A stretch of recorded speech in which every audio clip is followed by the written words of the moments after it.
말씀 같이 보겠습니다. 히브리서 5장 11절부터 6장 8절까지 말씀입니다. 히브리서 5장 11절부터 6장 8절까지 말씀입니다. 다 찾으셨으면 다가 찬 목소리로 5장 11절부터 읽습니다. 시작. 멜기세덱에 관하여는 우리가 할 말이 많으나 너희가 듣는 것이 둔함으로 설명하기 어려우니라. 때가 오래되었으므로 너희가 마땅히 선생이 되었을 터인데 너희가 다시 하나님의 말씀의 초보에 대하여 누구에게서 가르침을 받아야 할 처지이니 단단한 음식은 못 먹고 젖이나 먹어야 할 자가 되었도다.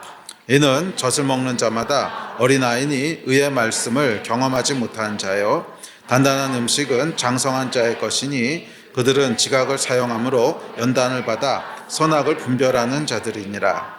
그러므로 우리가 그리스도의 도의 초벌을 버리고 죽은 행실을 회개함과 하나님께 대한 신앙과 세례들과 안수와 죽은 자의 부활과 영원한 심판에 관한 교훈의 털을 다시 닦지 말고 완전한 대로 나아갈지니라. 하나님께서 허락하시면 우리가 이것을 하리라. 한번 빛을 받고 하늘의 은사를 맛보고 성령에 참여한 바 되고 하나님의 선한 말씀과 내세의 능력을 맛보고도 타락한 자들은 다시 새롭게 하여 회개하게 할 수 없나니 이는 그들이 하나님의 아들을 다시 십자가에 못 박아 드러내놓고 욕되게 함이라. 땅이 그 위에 자주 내리는 비를 흡수하며 밭가는 자들이 쓰기에 합당한 채소를 내면 하나님께 복을 받고 만일 가시와 엉겅퀴를 내면 버림을 당하고 저주함에 가까워 그 마지막은 불사름이 되리라. 아멘. 히브리서 5장 11절부터 6장까지는 히브리서에 기록되어 있는 5번의 경고 중에 이제 세 번째 경고에 해당합니다. 히브리서는 예수가 누구시고 또 예수가 무슨 일을 하셨는가 하는 것을 기록하고 있는 그 책인데요. 중간중간에 히브리서 기자가 히브리서를 받는 저자들에게 경고하는 말씀들이 들어가 있습니다. 그중 하나가 우리가 지난번까지 살펴봤던 흘러 떠내려가지 않게 조심해라 이런 경고들인데요. 자, 오늘 읽으신 5장 11절부터 6장까지는 그 중에 세 번째 경고에 해당하는 경고입니다. 자, 이 세 번째 경고는 크게 세 가지 내용을 담고 있는데 첫째는 영적으로 성숙하라는 거고요.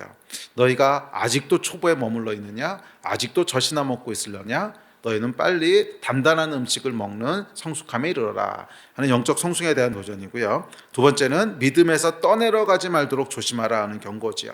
읽으신 6장 말씀을 보면 한 번 내세의 능력을 맛보고 타락한 자들은 다시 새롭게 회개할 수 없다. 그러니까 너희는 그렇게 흘러 떠내려가지 않도록 배교하지 않도록 조심해라 하는 것이 두 번째 경고고, 그다음에 세 번째 경고는 그 6장 후반부인데요. 오늘 읽지는 않았는데 소망과 인내에 대한 것입니다. 소망을 가지고 인내하면서 끝까지 가라 하는 것이 이 세 번째 경고의 내용입니다.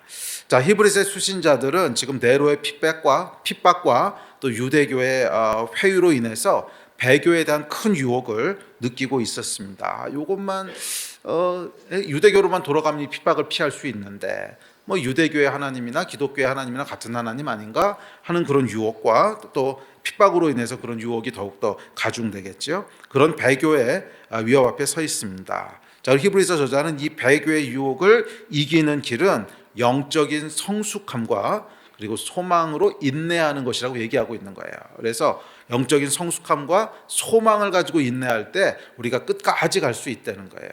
중간에 넘어지거나 중간에 믿음에서 떠나거나 하지 않고 끝까지 갈 수 있게 해주는 것은 이 두 가지라는 거예요. 그래서 저와 여러분 가운데도 영적인 성숙함의 은혜가 있기를 축복하고요. 소망과 인내를 가지고 끝까지 가는 여러분 되시기를 주의 이름으로 축복합니다. 자, 오늘은 그 중에서 영적인 성숙에 대한 내용을 함께 살펴보려고 합니다. 자, 신앙에서 넘어지는 큰 이유 중에 하나는 영적인 정체 때문이에요. 그 신앙이 성장하지 않고 그냥 정체되어서 그 자리에 머뭅니다. 이 신앙은 여러분 마치 자전거 타는 거하고 비슷해요. 자전거는 여러분 계속 앞으로 달려야지 넘어지지 않지 그냥 제자리에 서 있으려고 하면 반드시 넘어집니다. 그렇죠. 뭐 자전거 타보신 분들은 알지요. 물론 뭐 묘기 자전거 타는 사람들이야 서 있을 수 있겠지만 뭐 일반적으로 그렇지요. 그냥 그 자리에 서 있을 수가 없죠. 달려야지 넘어지지 않는데 우리 신앙이 마치 그래요. 신앙은 이렇게 서 있으려고 하면 넘어져요. 그러니까 신앙에서 현상 유지라고 하는 선택지는 없어요. 그냥 신앙이 뭐 넘어지지 않고 침체되지 않고 후퇴하지 않고 그냥 내 믿음을 유지하지, 이런 선택지라는 건 없다는 거예요. 그러니까 신앙은 여러분 계속 앞으로 전진하든지 넘어지든지 둘 중 하나예요. 우리 신앙에서 선택지는 계속 우리가 앞으로 전진하면서 성장해 갈 것이냐 아니면 넘어질 것이냐 둘 중 하나지, 그 자리에 서 있는다 이런 선택지는 없다는 거예요. 네. 그래서 많은 사람들이 신앙을 그냥 유지하고 싶어하는 그런 유혹 가운데 있습니다. 뭐 그렇게까지 할 필요 있어? 그냥 뭐 지금 신앙생활 하듯이 꾸준히, 이게 사실은 마귀에 속이는 말인데, 꾸준히 신앙생활에 꾸준이라는 건 없어요. 앞으로 가든지 넘어지든지 둘 중 하나지. 꾸준이라고 하는 건 뭐예요? 그냥 지금 수준을 유지하면서 그렇게 그냥 죽을 때까지 요 수준으로 가겠습니다. 이거를 그냥 좋은 말로 포장해서 꾸준히 뭐 한결같이 이렇게 표현하는데 그런 거 없다는 거예요. 그런 게 없고요. 신앙은 넘어지든지 앞으로 가든지, 앞으로 가지 않으면 넘어지는 거지 꾸준히 한결같이 끝까지 간다는 건 없습니다. 꾸준히 한결같이 끝까지 간다고 하는 건 뭐냐면 계속 앞으로 성장하고 있다는 뜻이지, 성장하지도 않으면서 그냥 그 자리에서 유지한다라고 하는 선택지는 없다는 거예요. 기억하십시오. 신앙은요 자전거 타는 거하고 똑같아요. 달려가든지 넘어지든지 둘 중 하나입니다. 달려가든지 넘어지든지 둘 중 하나입니다. 아멘. 그래서 여러분 keep going 하라고 하는 것이 올해 25년도에 주신 말씀이잖아요. 계속 keep going 하면서 앞으로 가고 있지 않으면 넘어진다는 거예요. 예전 여러분들이 성장하는, 그래서 계속 달려가는 그런 은혜가 있기를 축복합니다. 자, 영적으로 성장하지 않는 이런 영적 정체 현상은 당시만의 문제가 아닙니다. 중세 타락도 성도들의 무지함 때문이었고요. 현대교회 위기 역시 크게 다르지 않습니다. 크리스찬의 정체성, 성도의 전체성을 주일 성수 11조 교회 봉사 이렇게 만드는 것은 여러분 영적인 우민화예요. 우민화. 성도들을 이렇게 우민하게 만드는 거라는 거예요. 주일 성수 11조 교회 봉사. 근데 여러분 이 컨셉이 뭐 현대교회 안에 지금도 편만하지 않습니까? 거기서 조금 더 헌신하면 성가대. 이거 우리나라만 그런 게 아니고 뭐 어디 가봐도 비슷해요. 당신이 크리스찬이라고 하는 것이 무슨 뜻입니까? 그러면 주일날 교회 가는 거예요. 빠지지 않고 교회 갑니다. 주일 성수. 다음에 그게 답니까? 그럼 아니요, 저 11조 합니다. 그게 답니까? 저 성가대도 합니다. 이게 전 세계 어디 가든지 비슷한 현상이에요. 그래서 크리스찬이라고 하는 걸 어떻게 규정하냐 하면 주일 성수 11조 좀 더 하면 성가대 뭐 이렇게 규정하죠. 자, 오해는 하지 마십시오. 뭐 이런 게 틀렸거나 잘못됐다는 것은 아닙니다. 뭐 좋은 거죠. 주일 성수 당연히 해야 되는 것이고 뭐 11조도 성경에서 명하는 거니까 좋은 겁니다. 그러나 그것들은 뭐예요? 단지 그리스도의 초보라는 거예요. 그 이야기를 오늘 본문이 하고 있는 거죠. 그것은 단지 그리스도의 초보라는 거예요. 크리스찬을 규정할 수 있는 요소는 전혀 아니고요. 그저 크리스찬들이 지키고 행하는 초보 중에 몇 가지일 뿐입니다. 그런데 그런 것으로 스스로의 신앙을 정당화하고 안위하면서 자신의 진짜 에너지는 온통 다른 것, 세상 것에 두고 있다면 과연 이것이 올바른 신앙이라고 할 수 있을까? 그렇죠? 성경은 이렇게 얘기합니다. 시작. 세례들과 안수와 죽은 자의 부활과 영원한 심판에 관한 교훈의 터를 다시 닦지 말고 완전한 대로 나아갈지니라. 무슨 말씀이냐면 기초적인 교훈의 터만 계속 닦고 있다는 거예요. 그러니까 오늘날로 해석하면 주일 성수 11조 좀 더 하면 성가대, 또 주일 성수 11조 좀 더 하면 성가대, 주일 성수 11조 좀 더 하면 성가대, 닦은데 또 닦고 닦은데 또 닦고. 이렇게 닦다가는 여러분 번쩍거리다 못해 달아 없어질 때까지 닦습니다. 참 슬픈 현실이죠. 만물을 창조하시고 온 인류를 구원하신 예수 그리스도, 그분의 장성한 분량을 닮아가도록 창조된 그런 위대한 성도들이요, 쪼그려 앉아서 평생 닦은데 또 닦고 닦은데 또 닦고 그런 단순한 노예 같은 삶을 살면서 시간을 낭비하고 있다면 여러분 얼마나 슬픈 일입니까? 더구나 여러분 초대교회 때는요 그리스도의 초보라고 말해도 그래도 수준이 있었습니다. 그리스도의 도의 초보를 뭐라고 얘기하냐면 회개와 신앙, 세례와 안수, 부활과 심판이래요. 와 여러분 이 요즘 말로 하면요 이 초보가 아닙니다. 뭐 이 정도 이해하고 있는 사람도 많지 않잖아요. 그러니까 초대교회 때는 그래도 이 수준이 있었어요. 그리스도의 도의 초보라고 얘기하는 것도 수준이 있었는데 현대 교회는 어떤가요? 회개와 신앙, 뭐 부활과 심판, 뭐 그런 것도 아니야. 주일 성수 11조 좀 더 하면 성가대. 주일 성수 11조 좀 더 하면 성가대. 이거에 그냥 갇혀버렸어요. 히브리서 기자가 오늘날 이 현실을 본다면 아마 기가 막혀 꼬꾸라졌을 겁니다. 아니 회개와 신앙, 세례와 안수, 부활과 심판도 성에 안 차는데 고작 크리스천을 어떻게 규정하냐 하면 주일 성수하고 11조하고 좀 더 하면 성가대하는 사람들로 그렇게 규정한다. 여러분 이것은 모욕입니다. 이건 예수 그리스도의 장성한 분량까지 닮아가도록 창조된 사람들을 우민화시킨 거고요. 바보 만든 거고요. 이건 범죄예요. 범죄. 저와 여러분은 그런 존재가 아니라는 거예요. 저와 여러분은 예수 그리스도의 장성한 분량을 닮아가도록 예수 같은 존재가 되도록 창조했는데 그렇게 창조했는데 아니 그냥 크리스찬이라고 하는 거 어떻게 아니 여러분이 크리스찬이라고 하는 거가 아니 겨우 주일 성수하고 11조하고 좀 더 하면 성가대 우리 교회는 그나마 성가대도 없어. 그러면 뭐 셀 모임 참석하고 이런 걸로 규정하고 마시겠다는 거예요? 아니 여러분 그렇지 않습니다. 네, 그렇지 않습니다. 이 위대한 하나님 백성의 수준이 어쩌다 이렇게 돼버렸냐는 거예요. 기억하십시오 여러분. 저와 여러분은 주일 성수하고 11조하고 좀 더 하면 성가대하고 뭐 그런 거라고 창조하신 존재가 아니에요. 그건 초보입니다. 초보. 뭐 틀린 건 아니지만 그거는 정말 초보 중에 초보고 뭘 하도록 지음받았어요? 완전한 대로 나아가는 그 완전한 데가 뭐예요? 예수 그리스도의 장성한 분량을 닮아가는 와 예수와 같은 존재가 되는 그런 영광된 성도들로 창조됐다는 거예요. 여러분이 누구신지를 알고 어떻게 창조되었는지를 알고 이런 모욕들에 여러분 휘둘리지 마세요. 아니 어떻게 크리스천이라고 하는 정의가 주일 안 빼먹고 11조하고 성가대하고 이런 걸로 정의될 수가 있습니까? 그건 진짜 모욕이에요. 아멘이십니까? 자, 이 책임이 과연 어디 있는가? 자, 물론 1차적으로는 목회자의 책임일 것입니다. 네. 근데 사실 목회자의 책임만도 아니에요. 공범이야, 여러분들도. 1차적으로 목회자의 책임이 맞습니다. 자, 목회자들 사이에 여러분 공공연히 어떤 얘기들이 있냐면 성도들이 똑똑하면 목회자가 피곤하다는 소리가 있어요. 네? 성도들이 똑똑하면 목회자가 피곤하고 교회가 시끄럽다 하는 말이 공공연합니다. 자, 여기에는 몇 가지 원인이 있습니다. 몇 가지 원인이 있는데 성도들이 우민화되는 데는 몇 가지 원인이 있는데 첫 번째는 뭐냐면 목회자의 미성숙함입니다. 맞아요.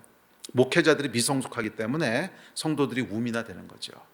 그러니까 사실은 그 성도들이 담임 목사의 영적인 수준을 뛰어넘는다고 하는 것은 쉽지 않습니다. 거의 불가능하다고 얘기하는데 저는 뭐 불가능하다고 하는 건 너무 이제 하나님의 능력을 제한한 것 같고 쉽지는 않아요. 그러니까 목회자들이 미성숙하면 그 밑에 있는 양들도 당연히 미성숙해지는 거죠. 성도들의 존경을 받을 만한 영적인 실력이 없으니까 성도들이 영적인 실력을 갖추는 것을 목회자들이 달가워하지 않습니다. 성도들이 똑똑하면 피곤하다고요? 그걸 상대하고 압도할 만한 영적인 실력이 목회자에게 없으니까 피곤한 겁니다. 제가 고등학교 다닐 때 정말 실력이 없는 수학 선생님이 있으셨어요. 정말 실력이 없었어요. 어떤 문제를 물어봐도 대답을 못 하세요. 그리고 이분은 수학을 전공하지 마셨어야 되는데 그러니까 어떤 문제를 질문해도 대답을 못 하시는, 그래서 그냥 수업 시간에는 이렇게 외워가지고 들어와서 하고 가시는 뭐 그런 분이었습니다.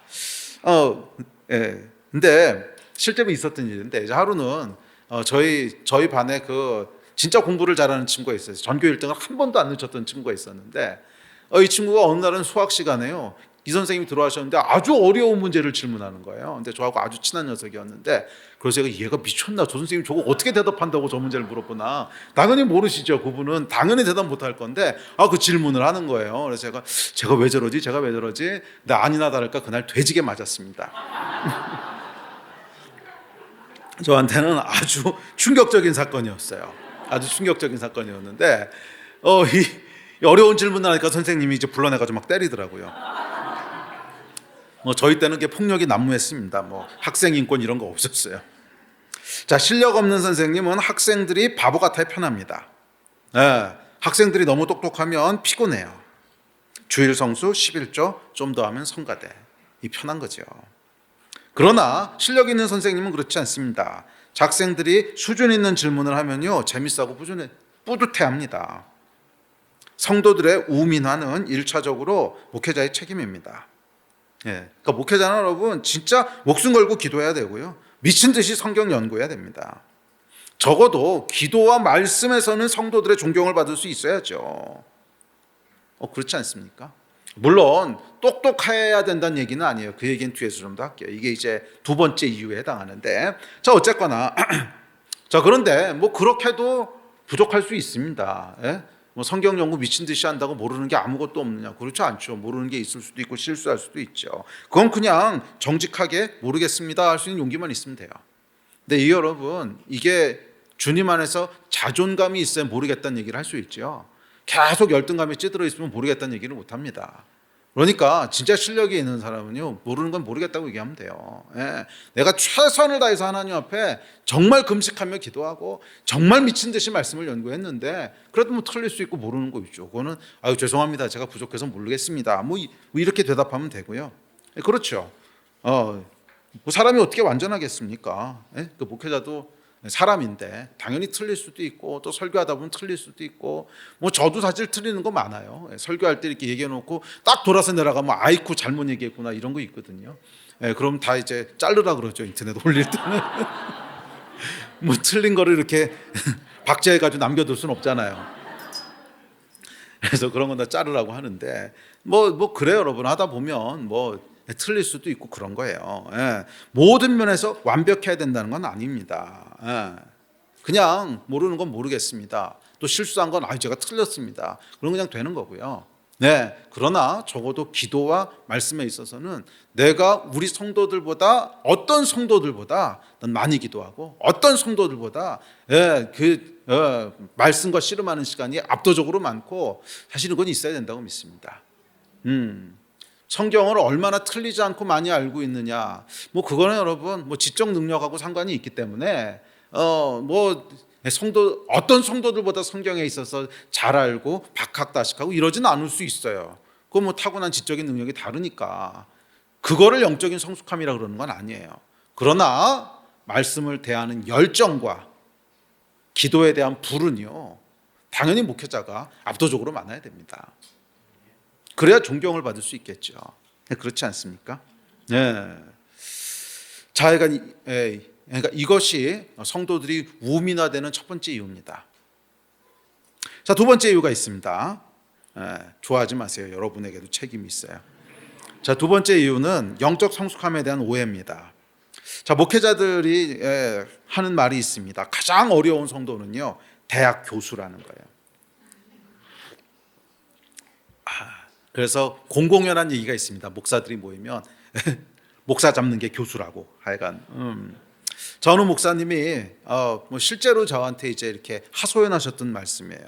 실제로 하소연하셨던 말씀인데 설교 끝나고 나면 그 교회에 이제 교수님이 한 분 계신데 장문의 이메일이 온다는 거예요. 장문의 이메일이 오는데 맞춤법 틀린 것부터 시작을 해서 논리적인 비약, 성경 잘못 인용한 것, 숫자 틀린 것, 그냥 아주 피를 말린답니다. 그래서 또 이거 듣고 하지 마세요 이런 거.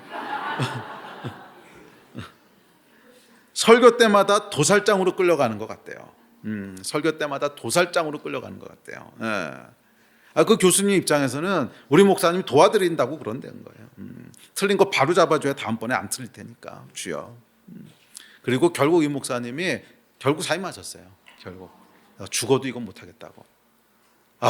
설교 한 번 할 때마다 막 진땀이 이렇게. 생각해 보세요 여러분. 매번 평생 설교해야 되는데 매번 설교 끝날 때마다 맞춤법 틀리셨습니다. 주어와 수어가 맞지 않습니다. 논리적으로 비약하셨습니다. 그 예는 잘못 드셨습니다. 숫자가 틀리셨습니다. 성경 장절이 틀렸네요. 이거 여러분 해먹을 수 있겠어요? 아이고 주여 주여. 주일마다 지옥을 경험했답니다. 그래서 이 목사 잡는 게 교수라고. 자, 그런데 정말로 이게 영적 성숙일까? 자, 그런 논리라면 지적으로 똑똑한 사람 말고는 목회할 수 있는 사람 없을 거예요. 완전한 대로 나아가라고 하는 것은 이런 의미가 아닙니다. 지적인 실력을 말하는 게 아닙니다. 전혀 아닙니다. 뭐 설교하다 좀 틀릴 수도 있고요. 맞춤법 틀릴 수도 있고, 뭐 성경을 착각해가지고 다른 거 잘못 인용할 수도 있고, 사람이 그렇지고 어떻게 합니까? 이게 영적인 성숙이 아니라는 거예요. 오늘날 영적인 성숙을 지적인 성취로 이해하는 오해가 교회 안에 편만합니다. 지적 성취에 대해서 성경이 뭐라고 얘기하는지 아십니까? 이렇게 얘기합니다. 시작. 지식은 교만하게 하며 사랑은 덕을 세우나니. 그 지식 많으면요 교만해진다는 거예요. 지식 많으면 교만해진다는 거예요. 영적 성숙은 지적인 성취가 아닙니다. 영적 성숙은 지적인 성취가 절대 아니에요. 영적 성숙은 뭐냐 하면 예수 그리스도를 닮아가는 거예요. 그게 영적인 성숙입니다. 예수 그리스도의 사랑, 예수 그리스도의 희생, 예수 그리스도의 신실하심, 충성, 감사, 인내, 이런 것들을 닮아가는 게 성숙함이지 지적으로 똑똑해지는 게 성숙함이 아니라는 거예요. 말 안 틀리고 논리적으로 얘기하고 뭐 비약하지 않고 이런 게 성숙함이 아니라는 거예요. 교회 안에 이런 잘못된 성숙함이 편만에 있다는 거예요. 여러분, 성령의 열매, 어디에 지식의 열매가 있습니까? 성령의 열매 중에 지식이라는 거 있어요? 없잖아요.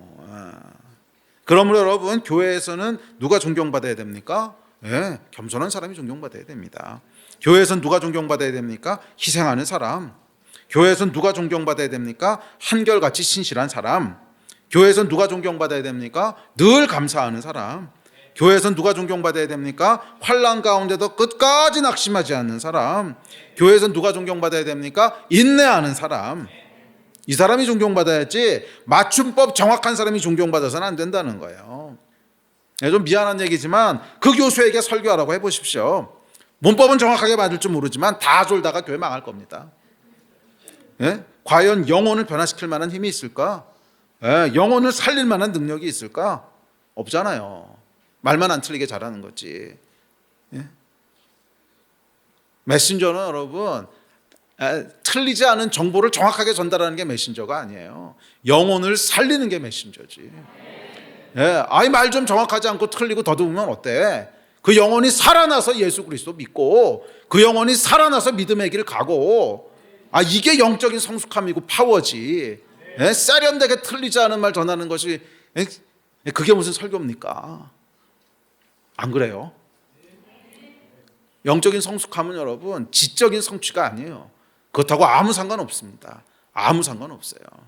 영적인 성숙함은 마치 뭐와 같냐면 아이를 키우는 부모와 같은 거거든요. 부모는 여러분 똑똑해야 부모가 될 수 있는 게 아닙니다. 아이를 키우고자 하는 사랑과 열정이 있으면 부모가 되는 거지.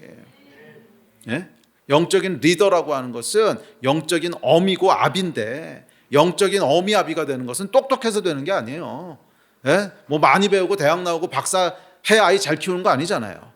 아이를 잘 키우는 건 뭐예요? 그 아이를 향한 사랑과 희생과 그 마음이 있으면 아이들을 키우는 건데, 영적인 리더십이라고 하는 건 그런 거예요. 그래서 모든 교회들은 여러분 알아야 됩니다. 영적인 성숙함은 지적인 능력하고 상관없어요. 얼마나 예수 그리스도를 닮아가느냐 하는 거예요. 예수 그리스도의 겸손과 희생과 감사와 인내와 충성과 이걸 닮아가는 게 영적인 성숙함이지, 말번지르르게 잘하는 게 영적인 성숙함이 아니라는 거예요. 이게 교회를 어지럽게 하는, 이 우민화하는 두 번째 이유입니다. 영적인 권위는 여러분 똑똑한 사람에게 주어지는 것이 아닙니다. 예수 닮은 사람에게 주어지는 거지. 그래서 앞서 이야기했던 목회자가 실력이 있어야 된다는 건 이런 의미죠. 똑똑해야 된다는 뜻이 아닙니다. 전혀 아닙니다. 아멘. 교회 안에 영적 성숙에 대한 오해가 있어요. 이게 두 번째 이유입니다. 자, 세 번째 이유가 있습니다. 자, 세 번째 이유는 뭐냐면 성도들의 게으름이에요. 공범이야, 여러분도. 물론 목회자들의 잘못이 일차적인 잘못이겠지만 성도들도요, 이게 편한 거예요. 성도들도 이게 편한 거예요. 목회자가 잘 생각해 보세요, 여러분. 목회자가 성도들한테 주일 성수 11조 좀 더 하면 성가대 끝. 아무것도 요구하지 않으면 얼마나 편하겠어요. 그런데 목회자가 그냥 막 이것저것 훈련하라고 그러고 말씀 안 본다고 막 야단치고 기도하라고 막 끌고 다니고 피곤하잖아요. 자, 그러니까 이 목회자뿐만이 아니라 성도들도 그게 편한 거예요. 굳이 뭐 이것저것 신경 쓰지 않고 그냥 하라는 거 하는 겁니다. 주일 성수하고 11조하고 좀 더 하면 성가대. 이거 해주고 그 나머지는 나 하고 싶은 대로 할 거니까 건들지 마. 이게 편한 거죠. 뭐 일단 천국은 보장받았으니까. 그러니까 이 골치 아프고 복잡하게 이것저것 신경 쓰지 말고 그냥 시키는 거 뇌 빼놓고 하라는 거 하고 나머지 관심과 에너지는 세상에서 내가 하고 싶은 것에 올인하는, 이게 편한 거죠. 목회자도 편하고 성도들도 편하고 누이 좋고 매부 좋고. 괜히 기도하라, 말씀, 뭐 훈련, 영적 성장, 제자도 셀 모임 피곤합니다. 이 게으름, 이 영적인 게으름이 목회자들의 우민화 목회를 허용하는 거예요. 아니, 허용하는 것이 아니라 부추기는 거예요.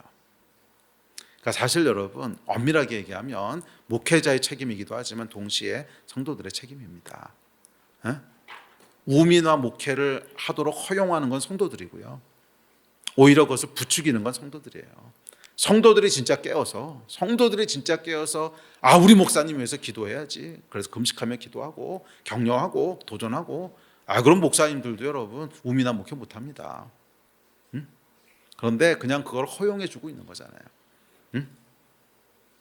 서로 짬짬이 하는 거야. Don't touch me, leave me alone. 편한 거죠. 그리고 목회자도 뭐 거기서 굳이 뭐 더 안 해도 아니 여러분, 이건 아닙니다. 이렇게 되면 안 돼요. 우미나 목회하면 안 됩니다. 영적인 진지함은 목회자들의 몫이고 평신도는 그냥 주일 성수 11조 좀 더 하면 성가대 끝. 자, 오늘 히브리서 기자는 이런 성도들, 이런 교회를 향해서 질타하는 거예요. 때가 언젠데 아직도 젖이나 먹고 있느냐? 그리스도의 도에 초벌을 버리고 완전한 대로 나아갈지다. 자, 여기서 버리고의 원어는요, 폐지한다는 뜻이 아니에요. 다음을 향해 떠나다, 지금 위치에서 졸업하다, 이런 의미입니다. 원어의 의미가. 그러니까 초벌을 버리고는 초벌을 폐지해 버리고가 아니고 거기서 다음 단계로 나가고라는 뜻이에요. 정확한 의미가 그러니까 초벌을 버리고라고 했을 때 우리가 초보는 필요 없으니까 폐지하라는 거 아니요. 그리스도의 도의 초보, 기초적인 건데 당연히 있어야죠. 그런데 거기 머물면 안 되고 그 원어의 뜻이 다음 위치를 향해 떠나다, 지금 위치에서 졸업하다, 이렇게 하나. 또 완전한 데라고 하는 헬라어는 탈레이 오테타라고 하는 단어인데 이는 성숙이란 뜻이고요.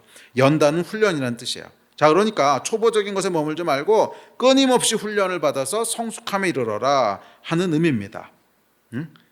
그러니까 초보에 머물러 있지 말고 성숙함에 이르러라. 이게 히브리서의 경고입니다. 자, 그렇다면 성숙함이란 어떤 걸까? 자, 첫째, 성숙함에 대해서 히브리서 기자는 이렇게 얘기합니다. 다음 절 시작.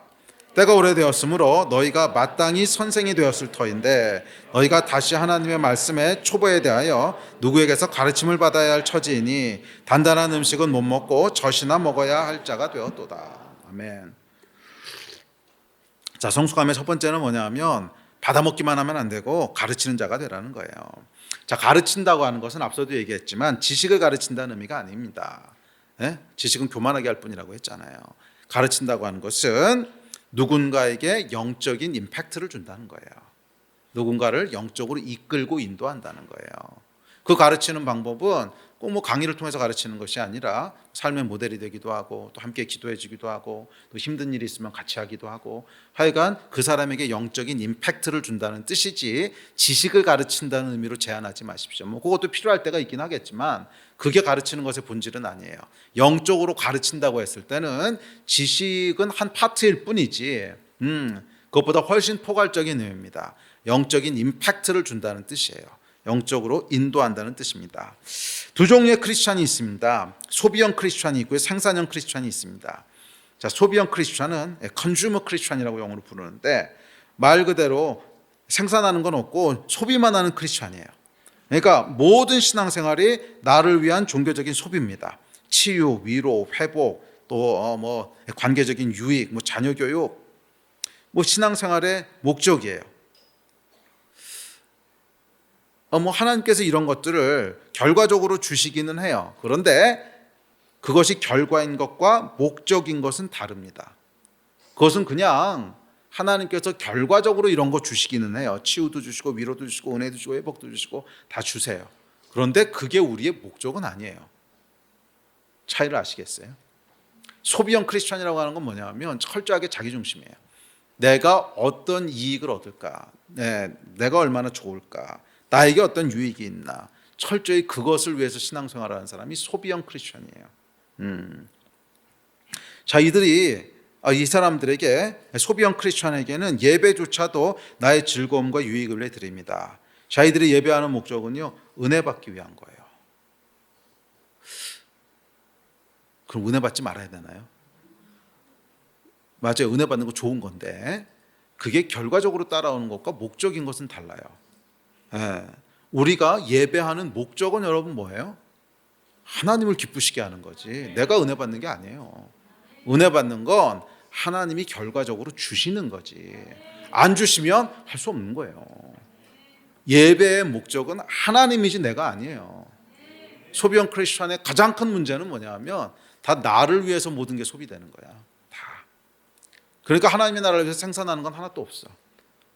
모든 게 받고 또 받고 또 받고 또 받고 치유를 받고 은혜를 받고 회복을 받고 뭐를 받고 계속 끊임없이 그거 하고 있는 거예요. 이게 여러분 소비형 크리스찬입니다. 오직 받는 것에만.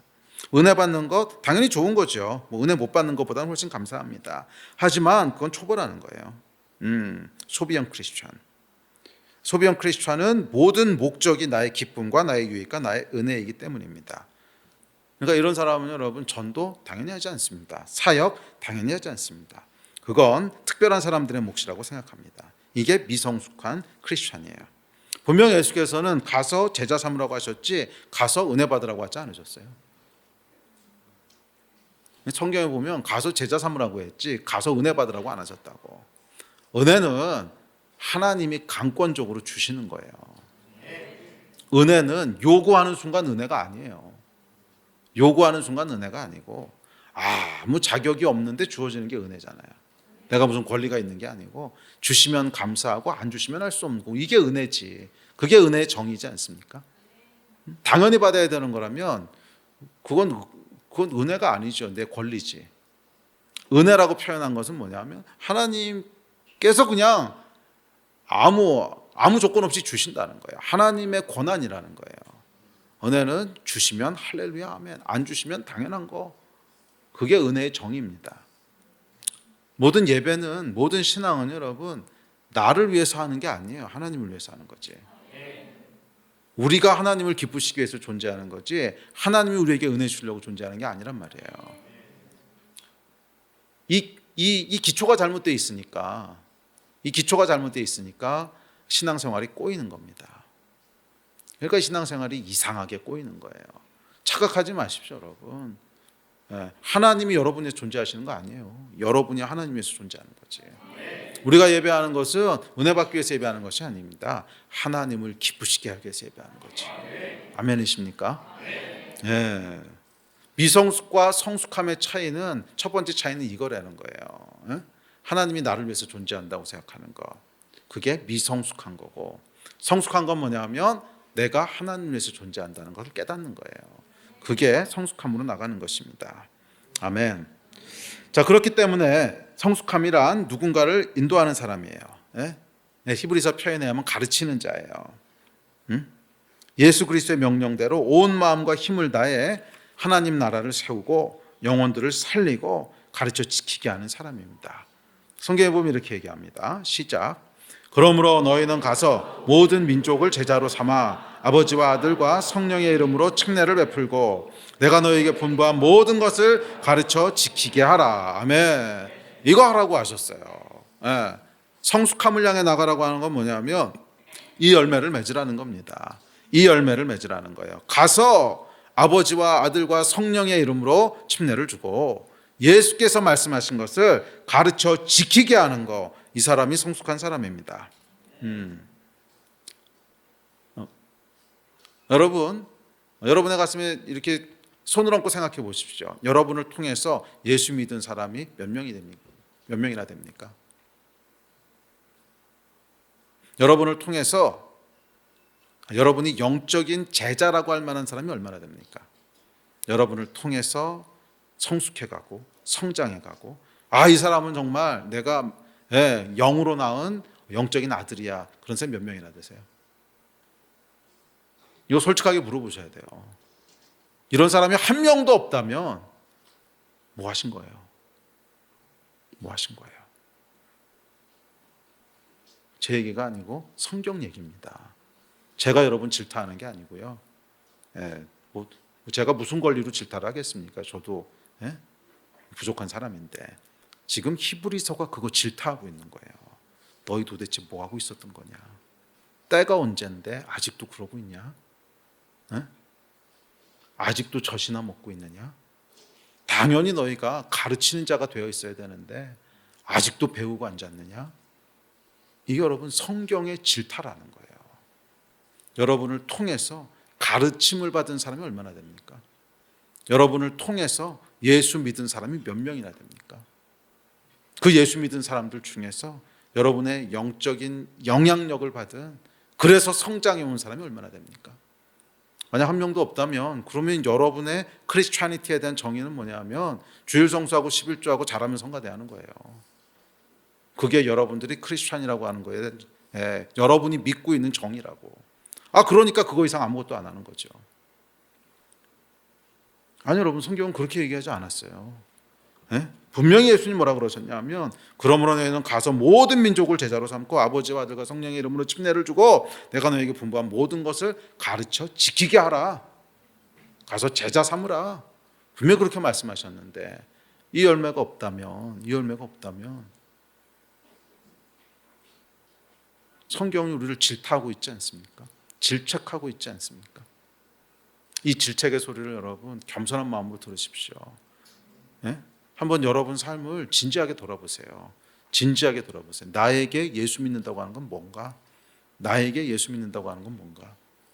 왜 성경에서 얘기한 이 일들이 내 삶엔 열매로 나타나지 않는가?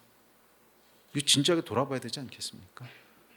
여러분들이 구원은 받으셨겠죠. 그런데 때가 오래되었으므로 너희가 마땅히 선생이 되었을 터인데 너희가 다시 하나님의 말씀의 초보에 대하여 누군가에게 가르침을 받아야 할 처지이니 단단한 음식은 못 먹고 젖이나 먹어야 할 자가 되었도다. 이 질책이 저와 여러분을 향한 질책이 아니었으면 좋겠어요. 아멘. 그리스도의 초보에 머물러 있는 사람이 아니라 단단한 음식을 먹는 자, 배우는 자가 아니라 가르치는 자. 배운다 가르친다고 하는 건 다시 한번 얘기하지만 지식에 대한 얘기가 아닙니다. 영적인 영향력을 줄 수 있는 사람, 누군가를 양육하고 키워낼 수 있는 사람, 영적으로 말이에요. 그런 사람들이 되시기를 도전합니다. 그런 사람이 되고 싶다는 열망들이 있으셔야 돼요. 그런 사람들이 되고 싶다는 열망들이 있으셔야 돼요. 거기서부터 성장이 일어나는 거예요. 그냥 이대로 있으면 편해요. 자전거는 여러분 이대로 있을 수가 없습니다. 넘어지는 거지. 반드시 넘어집니다. 반드시 넘어져요. 10년 동안, 10년은 고사하고 한 1, 2년 동안도 여러분 영적인 성장 없이 그 신앙을 유지하는 사람은 한 번도 본 적이 없어요. 반드시 넘어지고 실족하죠. 끊임없이 앞으로 나아가고 성장해가는 사람만 넘어지지 않게 돼 있습니다. 영적인 원리예요. 아멘. 자, 두 번째, 성숙함에 대해서 이렇게 얘기합니다. 시작. 이는 젖을 먹는 자마다 어린아이니 의의 말씀을 경험하지 못한 자요. 자, 성숙함이란 의의 말씀을 경험하는 거예요. 말씀을 아는 것을 넘어서 경험하는 것, 그게 성숙함입니다. 자, 그러기 위해서는 일단 많이 알아야 되죠. 그리고 그 말씀을 믿음과 결부시켜야 됩니다. 그럴 때 그 말씀이 역사하고 이루어지는 것을 경험하게 되는데, 이 경험이 한 번, 두 번 쌓이면서 성장이 일어납니다. 영적인 성장은 여러분 말씀 없이는 절대 일어나지 않아요. 말씀 없이는 절대로 영적인 성장이 이루어지지 않습니다. 주일 성수 11조 백날에도 말씀이 없으면 소용없습니다. 하나님의 말씀을 매일 읽고 그 말씀에 매일 자신을 비추어 보고 그 말씀을 순종하기 위해서 힘쓰고 그 말씀을 믿기 위해서 믿음과 결부시키고 이 싸움을 싸워 나갈 때 의의 말씀을 경험하는 일들이 일어나거든요. 의의 말씀을 경험하는 일들이 일어나고 그것이 우리를 영적으로 성장하게 하는 거예요. 시작점은 뭐예요? 말씀을 펼치는 것부터 시작하는 거예요. 2025년도에 계속 하나님이 주시는 감동이 말씀입니다. 말씀. 예? 미혹에 대응하는 것도 결국 말씀이고요. 영적으로 성장하는 것도 결국 말씀입니다. 아멘. 말씀의 사람들이 되시기를, 말씀을 읽는 사람들이 되시고 말씀에 순종하는 사람들이 되시기를. 아멘. 말씀 한 구절이라도 그냥 그 말씀대로 순종하기 위해서 씨름하고 기도하고 안 되면 처리하고 이게 좀 있으셔야 돼요. 말씀 가지고 씨름하는 게 있으셔야 돼요. 아멘. 이 말씀이 왜 나한테는 안 이루어질까? 이런 고민들이 있어야 돼요. 이 말씀이 왜 나한테는 안 이루어질까? 이건 과연 순종할 수 없는 말씀인가? 이건 과연 경험할 수 없는 말씀인가? 이거 가지고 여러분 안타까워하고 씨름하고 고민하고 기도하고 이게 있으셔야 돼요. 그걸 통해서 성장해 가는 거지. 아니 말씀에 대한 씨름이 없이 영적인 성장 절대로 안 일어납니다. 절대로 안 일어납니다. 아멘. 제가 이제 부족하긴 하지만 그래도 지난 3, 4년 동안의 신앙생활을 보면 제 삶에는 이 씨름이 정말 있었어요. 막 잠을 안 자고 밤새도록 말씀 가지고 씨름하고 말씀 가지고 기도하고 이 말씀이 무슨 뜻일까? 아니 이렇다면 이건 왜 내 삶 가운데 안 이루어지는가? 이 씨름하는 시간들을 통해서 그나마 한 걸음씩 한 걸음씩 성장이 온 거지. 말씀에 대한 씨름 없이 어떻게 영적인 성장이 일어납니까? 말씀에 대한 씨름 없이 우리의 죄송합니다. 이 개 같은 성격이 어떻게 예수님을 닮아가겠어요? 그렇지 뭐 전부 다 여러분 그렇지 않습니까? 여러분 뭐 성격이 잘 몰라서 그렇지. 응? 좀 깊게 알면은 다 이 환장하겠는 성격들 아닙니까 다? 응? 아시잖아요. 그게 어떻게 예수 그리스도를 닮아가게 되겠어요? 말씀으로 말미암아 우리 안에 연단이 일어나는 거 아니겠습니까? 네? 정말 우리 안에 있는 이 변하지 않는 나의 이 한결같은 이 개 같은 성격을 가지고 정말 말씀 앞에 씨름하고 회개하고 막 울고 기도하고 그럴 때 조금 변하고 그 씨름이 있으셔야 돼요. 아멘. 오래 걸리는 싸움입니다. 그러나 멈추지 마세요. Keep going 하셔야 돼요. 언젠가 그리스도의 장성한 분량에 이르게 될 줄로 믿습니다. 자, 세 번째입니다. 다음 구절 시작. 단단한 음식은 장성한 자의 것이니 그들은 지각을 사용함으로 연단을 받아 선악을 분별하는 자들이니라. 자, 지각이라고 하는 건 뭐냐면 분별력을 의미합니다. 지각을 사용함으로 즉 분별력이 있다는 거예요. 그러니까 성숙한 자는 영적인 분별력을 사용해서 끊임없이 훈련하는 자입니다. 그리고 이를 통해 선악을 분별할 줄 압니다. 자, 선악이라고 하는 건 뭐냐면 마땅히 해야 될 일과 하지 말아야 될 일들을 분별할 수 있다는 거예요. 교회 안에는 여러분 이 성숙함이 필요합니다. 마땅히 해야 될 일은 뭔 줄 알고 하지 말아야 될 일은 뭔지를 아는 이 성숙한 성도들이 교회 안에 있어야 돼요. 교회가 여러분 어렵고 또 교회 안에 분쟁이 있고 교회가 힘을 내지 못하는 이유는 이 분별력들이 없는 거예요. 마땅히 해야 될 일은 하지 않고 마땅히 하지 말아야 될 일들은 열심히 하는 정말 이게 환장하게 하는 일입니다. 분별력이 있어야 된다는 거예요. 자, 불행하게도 현대교회에서 리더를 세울 때 보면 이런 성숙함과는 기준이 좀 달라 보여요. 어떤 사람을 리더로 세우냐, 어떤 사람을 집사로 세우고 어떤 사람을 장로로 세우느냐 이거 보면 사회적인 영향력, 교회를 다닌 연수, 재정이 얼마나 많냐, 세속적인 리더십 그런 거를 기준으로 집사를 세우고 장로를 세웁니다. 자, 그러다 보니까 황당한 일들이 벌어집니다. 마땅히 해야 될 일은 하지 않고 하지 말아야 될 일은 열심히 합니다. 이게 뭐예요? 초보가 초보를 인도하고 있으니 교회가 어지러울 수밖에 없죠. 아니 여러분, 교회에서는 영적인 사람이 리더가 돼야지 사회적인 지위가 있다고 리더가 되면 안 됩니다.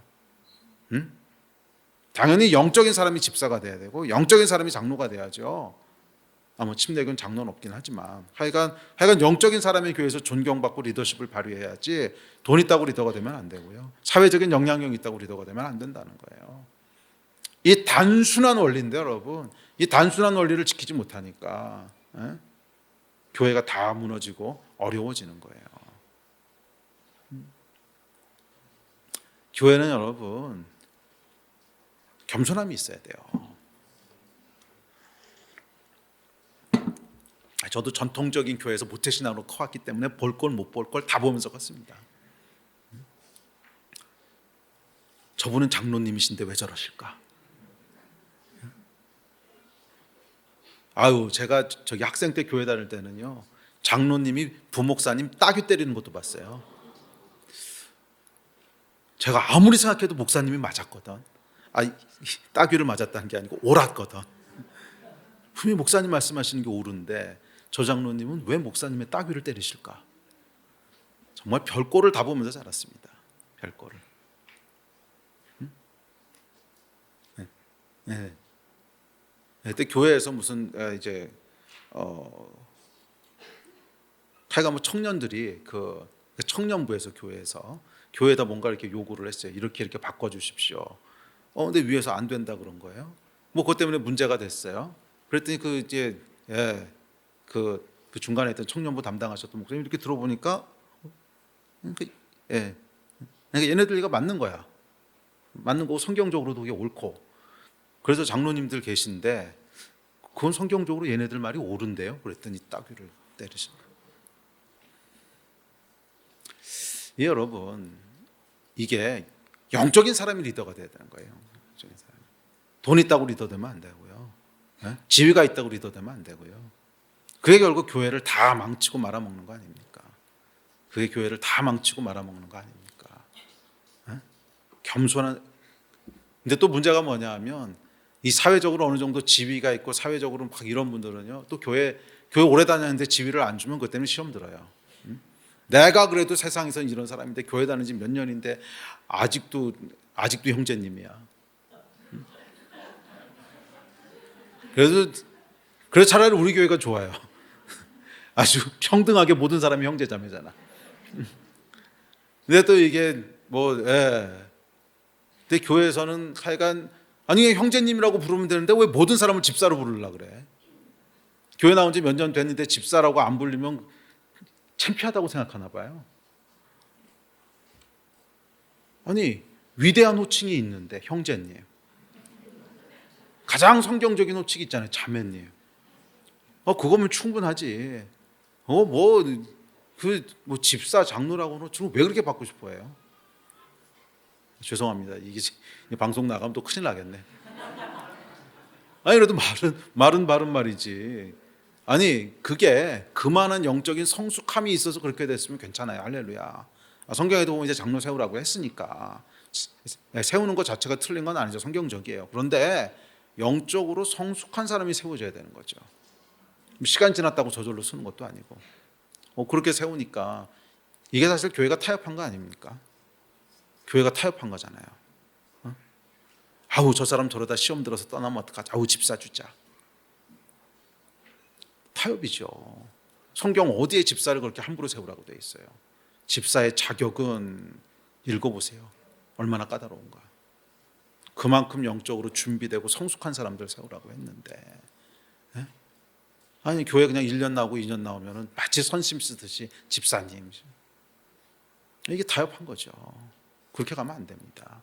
정확히 성경적으로 성경에서 하라 그런 대로 영적으로 준비된 사람들, 그 사람들을 세워야 되는 거예요. 아멘이십니까? 네.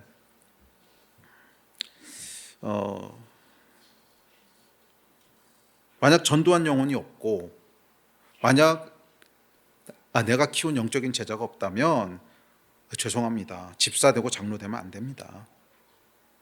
목사나 전도사는 더할 것도 없고요. 영적인 제자가 없다. 그러면 집사 되면 안 되고 장로 되면 안 되고요. 그 사람은 목사가 되거나 전도사가 되어도 안 됩니다. 근데 참 당황스러운 것은 이거 한 번도 안 해보고 집사 장로는 물론이고 전도사 목사가 되더라고요. 신학교 졸업하고 그냥 어찌어찌 교회 일을 하다가 시간 되면 전도사 안수 받고 또 시간 지나면 목사 안수 받고 그러고 목회자가 됩니다. 다 이런 건 물론 아니지만 꽤 많더라고요. 꽤 전도해 본 적도 없고 개인적으로 영혼을 구원하기 위해서 눈물을 흘리면서 기도해 본 적도 없고 한 사람의 영혼을 예수 그리스도의 사람으로 세우기 위해서 정말 밤새가며 기도하고 힘쓰고 마음 쓰고 한 번도 안 해본 사람이 아니 신학교 졸업했다고 바로 전도사가 되고 목사가 되면 그게 어떤 교회가 될까요? 아니 이렇게 되면 안 됩니다. 목사 전도사뿐만 아니라 집사 장로도 마찬가지입니다. 집사 장로는 여러분 단순히 행정일하는 사람이 아닙니다. 성경에서 목회적인 리더로 세운 사람들이에요. 영혼을 돌볼 줄 알고 영혼을 세울 줄 알고 가르칠 줄 알고 그러니까 집사의 조건이 있잖아요. 가르치기를 잘하며 영적인 성숙함이 있는 사람들이 집사되고 장로되고 그러면 여러분 교회가 평안합니다. 그러면 교회가 평안합니다. 아멘이십니까? 영적인 성숙함에 이르지 못한 사람은 절대로 리더십이 되면 안 돼요. 그리스도의 도의 초보에 있는 사람이니까 초보자답게 교회에서 훈련받아야 되는 거고 영적인 성숙함에 이른 사람들이 교회의 리더십으로 세워져야 되는 줄 믿습니다. 자, 이런 그리스도의 도의 초보로서는 현대 사회에서 일어나는 복잡하고 미혹적인 일들을 분별할 수도 해석할 수도 없습니다. 그러니까 인본주의 관점으로 교회를 끌고 갑니다. 지금도 여러분이 세상이 어지럽고 사회가 어지럽다 보니까 참 어렵지 않습니까? 어느 편에 서는 게 성경적인가? 어느 편에 서는 게 하나님의 뜻인가? 모르겠어요. 제가 이게 교만해서 그런지 모르겠지만 그게 왜 그렇게 어렵지? 그게 왜 그렇게 어렵지?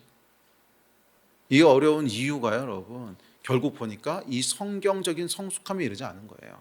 지식은 많을 수 있어요. 지식은 많을 수 있는데 성경에 대한 지식, 철학에 대한 지식 많을 수는 있는데 그게 성숙함이 아니거든요. 영적인 성숙함은 한 영혼을 예수 그리스도가 사랑한 것처럼 사랑해 본 적이 있느냐. 그 영혼의 구원을 위해서 정말 잠 못 자고 눈물을 흘리며 기도해 본 적이 있느냐. 그 영혼을 하나님 앞에 정말 흠없는 면류관으로 세우기 위해서 자기 인생을 드리고 시간을 드리고 이거 해본 적이 있느냐. 이거 해본 적이 없으면 여러분 절대로 영적인 성숙함에 이르지 못해요. 머리만 커지는 거예요. 머리만 커지는 거예요. 지식은 교만하게 하며 지식이 불필요한 건 아닙니다. 그런데 이 지식은요 사랑과 함께 가야지 그래야 유용한 지식이 되는 거거든요. 정말 영혼을 향한 사랑, 영혼을 향한 열정, 제자 삼으라고 하는 말씀에 대한 순종, 이게 병행이 돼야 그래야 온전한 성숙함에 이르게 되는데 이게 없어요. 그러고 지식으로만 계속 신앙을 키워왔어요. 그런 사람은 결국 뭐가 없다는 거예요? 지각을 사용하여 분별할 수 있는 능력이 없다는 거예요. 그게 영적인 초보인 거예요. 성경 말씀 원리 잘 따라가 보세요. 그러니까 지금 히브리서에서 이야기한 게 뭐예요? 영적인 초보에 머물지 말라. 그리스도의 도에 초보에 머물지 말라. 성숙함에 이르라. 그런데 이 지각을 사용하여 분별하지 못하는 자는 아직 미성숙한 자다. 그러면 어떻게 해야 성숙할 수 있느냐? 가르치는 자가 되라 이거잖아요. 그러니까 누군가의 인생에 영적인 임팩트를 줄 수 있는, 그러니까 이 사역을 해보지 않은 사람은 여러분 절대로 영적으로 성장하지 않습니다. 이것은 사역자든 평신도든 마찬가지예요. 성경에는 여러분 평신도와 사역자의 구분 자체가 없습니다. 사역을 해보지 않은 사람, 사역이라고 하면 특별한 거 아닙니다. 복음을 전하고요, 그 사람에게 정말 가르쳐 지키게 하기 위해서 그 영혼을 사랑하고 그 영혼을 세우고, 이게 사역인데 이 사역을 해보지 않은 사람은 절대로 영적인 성숙함에 이르지 못해요. 이건 정말입니다. 아무리 많이 배우고 아무리 지식만 커가요. 지식만 커가요. 그리고 그렇게 지식이 큰 사람들은요 분별을 못해요. 분별을 못해요. 이 세상에서 일어나는 일을 분별하지도 해석하지도 못해요. 왜? 성숙함에 이르지 못했기 때문에. 기억하십시오 여러분, 성숙함은 이 영적인 성숙함은 지식에서 나오는 것이 아닙니다. 누군가의 인생을 영적으로 책임지기 위해서 밤새 울고 기도하고 십자가 지고 희생하고 제자를 세우기 위해서 자기의 삶을 드리고 부인하고 십자가 지고 거기서 성숙함이 나오는 거예요.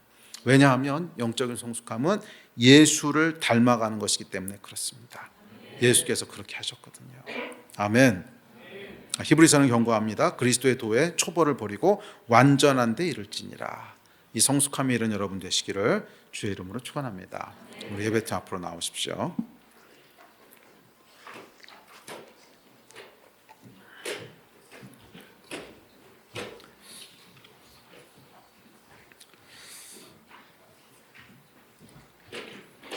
자, 영적 성숙함에 이르는 것이 첫 번째 경고였다면 두 번째 경고의 내용은 믿음에서 떠난 자들에 대한 것입니다. 우리 다음 구절 같이 한번 읽어볼까요?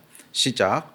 한번 빛을 받고 하늘의 은사를 맛보고 성령의 첨예한 바 되고 하나님의 선한 말씀과 내세의 능력을 맛보고도 타락한 자들은 다시 새롭게 하여 회개하게 할 수 없나니 이는 그들이 하나님의 아들을 다시 십자가에 못 박아 드러내놓고 욕되게 합니다. 땅이 그 위에 자주 내리는 비를 흡수하여 밭가는 자들이 쓰기에 합당한 채소를 내면 하나님께 복을 받고 만일 가시와 엉겅퀴를 내면 버림을 당하고 저주함에 가까워 그 마지막은 불사름이 되리라. 이 말씀은 성경의 대표적인 난해 구절 중에 하나인데요. 그러면 성령의 한 번 빛을 받고 또 하늘의 은사를 맛보고 성령의 참여한 바 되고 선한 말씀과 내세의 능력을 맛보고 타락하면 다시 구원받을 수 없다는 건가? 이게 사실은 좀 난해한 구절이긴 합니다. 근데 이것은 여러분 그 배경을 이해하셔야 돼요. 그러니까 이 말씀의 배경은 뭐냐면 지금 기독교를 떠나서 유대교로 돌아가고 싶은 유혹 앞에 있는 사람들이에요. 핍박 앞에서 유대교 돌아가면 안 되나? 그와 더불어 어떤 유혹이 있을 거냐면 그냥 요때 잠깐 피해 있다가 이 핍박이 지나가고 나서 다시 돌아오면 안 되나? 초대교회 때 여러분 이런 유혹 없을 것 같으세요? 너 예수를 부인하면 살려줄게.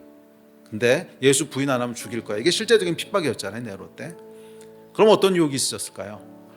마음으로는 부인 안 할 거야. 그런데 위기는 넘기자. 마음으로는 부인 안 해. 근데 위기는 넘기자. 그래서 나 예수 믿는 사람 아닙니다.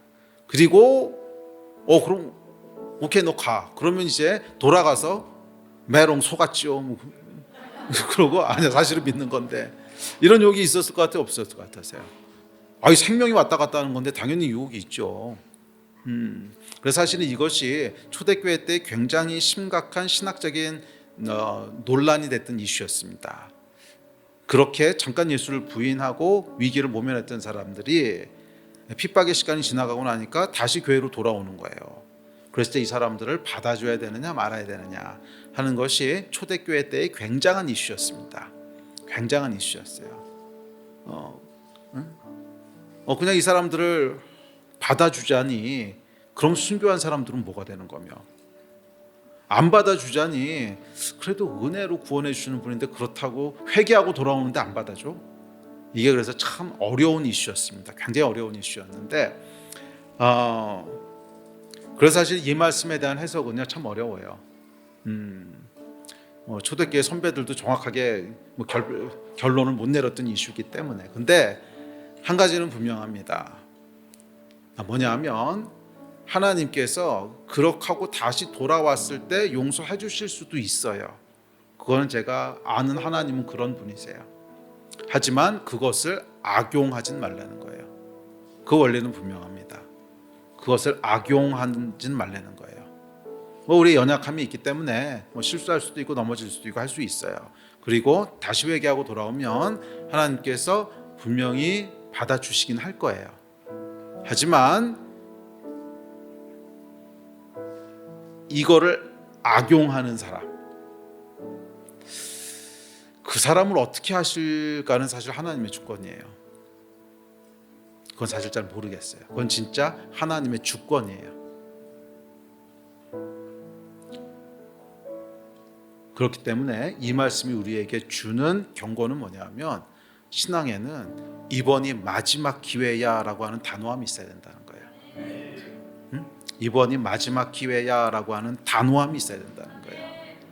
물론 이번에 실수해도 다음에는 용서해 줄 수 있을까? 아마 가능할 수도 있어요. 하지만 가능하지 않을 수도 있어요. 그거 모르는 일이에요. 거기부터는 하나님의 주권에 속한 영역이기 때문에 인간이 뭐라고 신학적으로 얘기할 수가 없어요. 그게 신학적으로 여러분 초대교회 때도 결론이 안 났어요. 그러니까 신학이라고 하는 건 어떤 규칙과 룰을 알고 싶은 거잖아요. 인간의 규칙과 룰로 규정할 수 없는 거라는 거예요. 하나님의 주권이에요. 다시 받아주실 수도 있고 no more chance 하실 수도 있고 이건 하나님 주권이에요. 그러니까 여기에 대한 단호함이 있어야 된다는 거예요. 죄에 대해서 여러분 이 단호함들이 있어야 됩니다. 죄에 대해서는 이번에 넘어졌지만 다음에 또 용서해 주시겠지. 은혜 하나님이신데 그렇게 하지 말라는 거예요. 잘못된 태도라는 거예요. 물론 그렇게 하실 수 있어요, 하나님이. 하지만 적어도 우리의 태도는 이번이 마지막이고 이 죄 앞에는 절대로 넘어지면 안 됩니다 하는 단호함이 있어야 돼요. 그래도 넘어져요. 근데 이렇게 연약함으로 넘어졌을 때 하나님이 은혜 주시는 것과 이것을 악용하는 것은 다른 문제입니다. 그렇게 하지 말라는 거예요. 아멘. 우리 말씀 마무리합시다. 히브리서 기자의 경고를 들으십시오. 영적인 성숙함에 이르고 영적인 단호함을 가지라고 경고합니다. 이 성숙함과 단호함이 있을 때 우리는 중간에 멈추지 않고 끝까지 갈 수 있습니다. 끝까지 가는 여러분 되시기를 주의 이름으로 축원합니다. 일어나서 같이 기도합시다.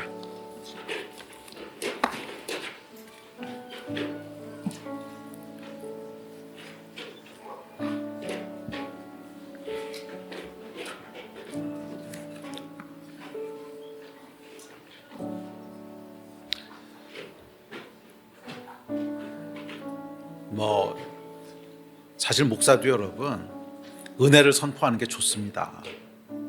경고를 선포하는 건 나도 힘들어요. 그런데 성경은요 경고를 포함하고 있어요. 말씀을 편식하면 안 됩니다.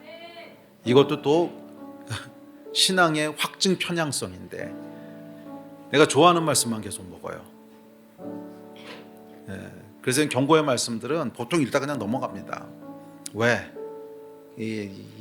안 편하거든. 그러면 안 돼요. 모든 말씀은 살아계신 하나님의 말씀입니다. 사실 저도 오늘 설교하면서 설교 준비할 때부터요 마음이 그렇게 편치 않아요. 왜? 계속 경고하고 정죄해야 되는 말씀들이 편하겠습니까? 하지만 제 안에는 그럼에도 이 말씀을 담대하게 전해야 된다는 믿음이 있어요. 왜? 하나님의 말씀이니까. 제가 오늘 여러분들을 정죄한 게 아닙니다. 이 말씀 그대로 그냥 전한 거예요. 예? 히브리서 기자의 말씀 그냥 그대로 전한 거예요. 들을 귀 있는 자는 들을지어다. 우리 함께 좀 기도합시다. 함께 기도하실 때 하나님 영적인 성숙함에 이르기를 소원합니다. 그리스도의 도에 초보에 머물러 있던 분들이 있다면 오늘 회개합시다. 회개해야 새 일을 시작할 수가 있어요. 나를 통해 구원받은 사람도 나를 통해 영적으로 성장한 사람도 한 사람도 없다면 도대체 내가 그리스도인이라고 하는 정의는 뭡니까? 이거 회개하고 시작해야 되지 않겠습니까? 예수께서 뭐라 그러셨어요? 가서 제자 삼으라고 했지 가서 은혜 받으라고 안 하셨단 말이에요. 소비형 크리스찬이 아니라 하나님의 나라를 세워가는 크리스찬들이 되기를. 아멘. 우리 다시 한번 기도합시다. 우리 같이 한번 합심하여 기도할 때 하나님 받기만 하는 그리스도의 도에 초본에 머물러 있는 자가 아니라 하나님의 나라를 세우며 영혼들을 섬기며 사랑하며 세워가는 그런 예수 그리스도를 닮아가는 제자들이 다 되게 하여 주시옵소서. 성숙함에 이르는 자들이 되게 하여 주시옵소서. 교회 안에 성숙함들이 넘치게 하여 주시옵소서. 아멘. 이해를 위해서 우리 주여 세 번 부르짖고 다 합심하여 기도하시겠습니다.